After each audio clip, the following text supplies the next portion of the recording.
So guys एक बार फिर स्वागत है आप सभी का हमारे चैनल पर। और इस वीडियो में हम बात करने वाले हैं CUET UG 2026 से रिलेटेड।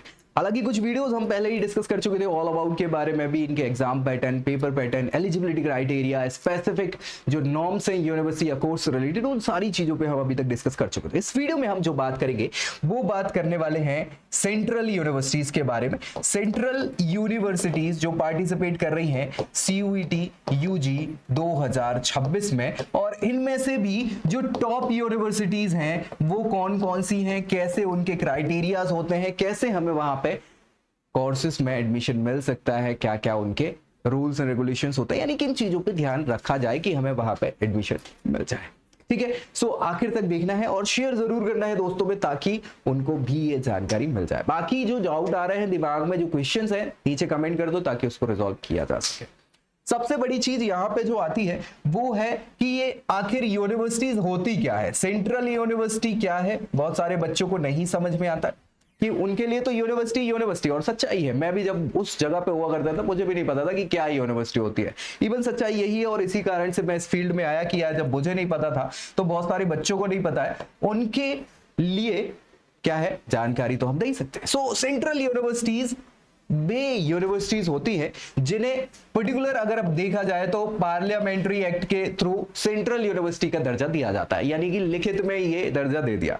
अब इससे फायदा क्या है? इससे फायदा ये होता है कि जो हमारी सेंट्रल गवर्नमेंट है ना, सेंट्रल गवर्नमेंट मतलब समझ रहे हैं, जो दिल्ली की सरकार चलती है ना वो, सो सेंट्रल गवर्नमेंट के अंडर ये पर्टिकुलर यूनिवर्सिटीज आ जाती है। रूल्स एंड रेगुलेशंस उनके हिसाब से चलते हैं, हालांकि बनाती तो UGC और बाकी की कमेटी है, लेकिन उनके हिसाब से गाइडलाइंस चलती है। और सबसे बड़ी चीज जो है वो है पैसे की। सो फंडिंग जो प्रोवाइड होती है ना, जो पैसा मिलता है इंफ्रास्ट्रक्चर और बाकी के एक्सपोजर्स के लिए, वो जो है सेंट्रल गवर्नमेंट ही इनको प्रोवाइड कराती है। तो अच्छा ये होती है कि अच्छा खासा इंफ्रास्ट्रक्चर इनका होता है। साथ ही साथ फैसिलिटीज की बात करें तो फैसिलिटीज बढ़िया होती है। अगर हम देखें फैकल्टीज तो एक्सपीरियंस होती है, और भी यहाँ पे अगर देखें एक्सपोजर्स के ऑप्शंस थोड़े बहुत ज्यादा होते हैं as compare to private universities में। कुछ ऐसे हो सकते हैं कि इससे ऊपर निकल जाएं, लेकिन अगर वो टॉप यूनिवर्सिटीज में है, सेंट्रल यूनिवर्सिटी में, तो ये सारी चीजें लगभग पाई तो जाती है। अब वो कैसी कंडीशन में है वो डिपेंड करता है यूनिवर्सिटीज पे,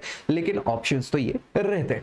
तो ये सेंट्रल यूनिवर्सिटीज का बेसिकली बेस होता है। अब सबसे ज्यादा प्रोग्राम भी वो ऑफर कर सकते हैं, लेकिन कुछ ऐसी स्पेसिफिक यूनिवर्सिटीज हैं सेंट्रल यूनिवर्सिटी जो केवल स्पेसिफिक कोर्सेस ही कंडक्ट कराती है। नाम की अगर हम बात कर लें यहाँ पे, तो कुछ टॉप यूनिवर्सिटीज होती हैं जिनके बारे में आपको पता होना चाहिए। ठीक है, टॉप यूनिवर्सिटीज में सबसे ऊंचे नाम जो आता है वो आता है दिल्ली यूनिवर्सिटी का, जिसको यूनिवर्सिटी ऑफ दिल्ली के नाम से जाना जाता है। ठीक है, अब ये जो दिल्ली यूनिवर्सिटी है इसकी अगर बात कर लें तो इनके पास 90+ एफिलिएटेड कॉलेजेस हैं।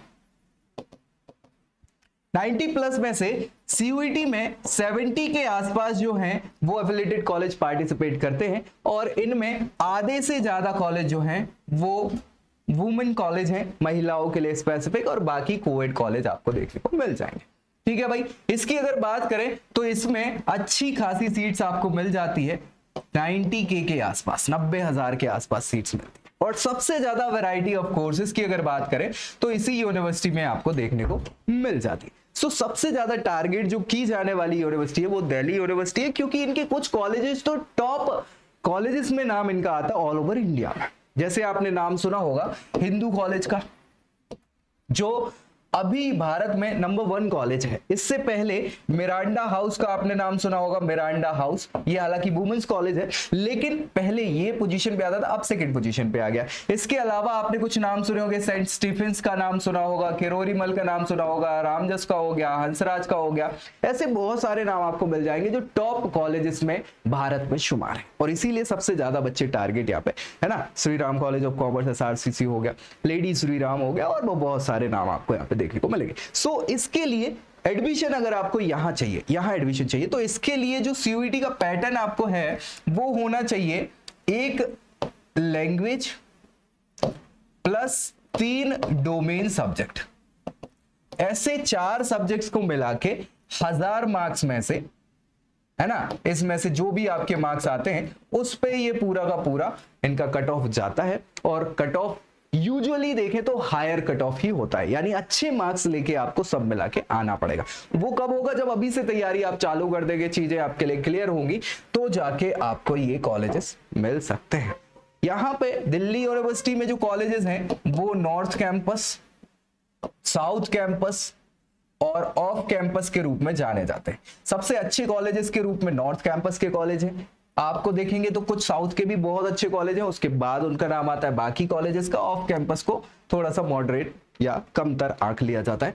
तो इस प्रकार ये कॉलेजेस डिवाइड है और यहाँ पे पूरे दिल्ली के कॉलेजेस आपको दिखेंगे मैक्सिमम।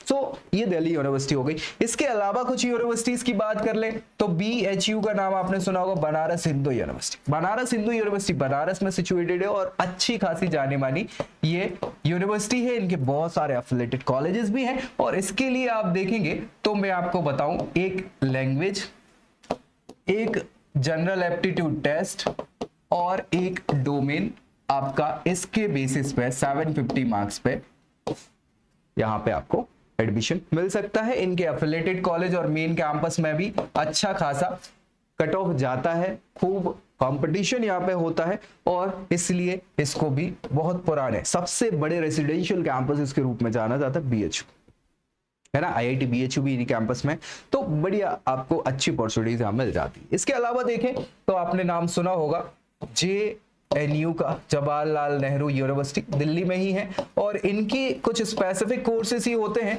और इसके लिए भी आपको डोमेन्स वगैरह सेलेक्ट प्रॉपर करने रहते हैं, उससे रिलेटेड ही आपके ये डोमेन हो, है ना। लैंग्वेज हो जाता है जनरल एप्टीट्यूड टेस्ट और डोमेन्स के साथ, तो यहाँ पे आपको मौका मिल जाता है। JNU के अलावा बात कर ले तो इलाहाबाद यूनिवर्सिटी भी जो है वो भी आपको यहाँ पे अच्छा खासा नाम इनके एफिलिएटेड कॉलेजेस के साथ मिल जाएगा और यहाँ पे भी बहुत सारे ये कोर्सेज आपको ऑफर करते हैं, जिसके लिए आपको हिंदी इंग्लिश में से कुछ एक लैंग्वेज या जनरल एप्टीट्यूड टेस्ट और कुछ ही में स्पेसिफिकली आपके सब्जेक्ट्स होने चाहिए। सो इसके बेसिस पे 500, 1000, 750 मार्क्स पे, 1000 तो वैसे भी बहुत कम ही है, एक आध कोर्स ही होगा, 500, 750 में से आपको ऑप्शंस यहाँ पे मिल जाते हैं। हालांकि कंपटीशन यहाँ भी बहुत टफ होता है, सो मार्क्स आपको अच्छे लाने पड़ते हैं। फिर बात कर लेते हैं हम यहाँ पे अलीगढ़ मुस्लिम यूनिवर्सिटी की, AMU हो गई।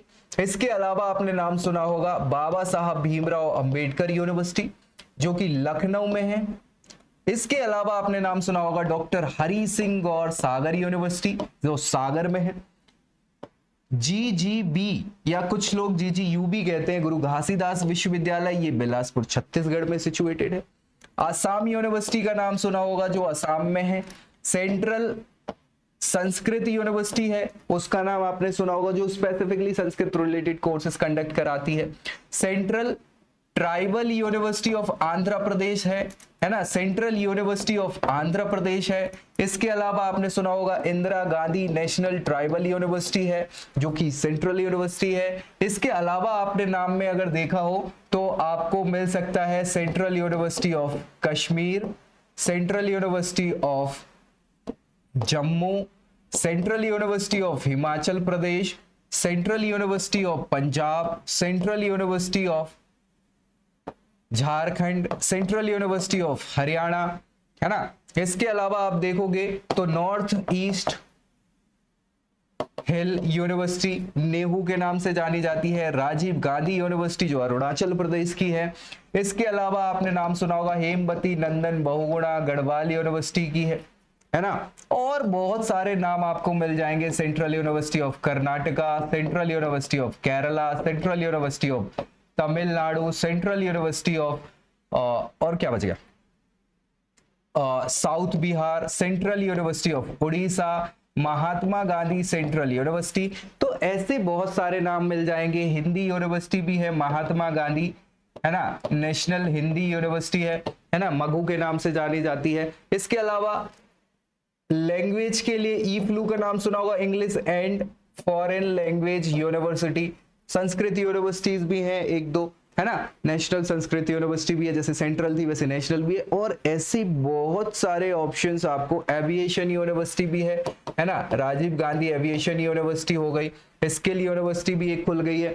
तो ऐसे ये यूनिवर्सिटीज है जिनके लिए आपको अलग अलग कोर्सेस इन द सेंस की जो मैपिंग है, सब्जेक्ट मैपिंग, उसके आधार पर कोर्सेस मिलते हैं। हालांकि इन सब के लिए आपको करनी पड़ेगी तैयारी प्रॉपर और इसमें बने रहना है। सो अगर फिर भी कुछ डाउट आ रहे हैं सेंट्रल यूनिवर्सिटी से रिलेटेड तो बिल्कुल नीचे कमेंट कर दो ताकि उसकी जानकारी मैं आपको प्रोवाइड करा पाऊं, और शेयर कर देना है दोस्तों। बाकी नेक्स्ट वीडियो में मिलेंगे अगली जानकारी के साथ, तब तक के लिए bye. I hope you like this video. For more such videos, keep watching our channel. And do not forget to like, share, and subscribe.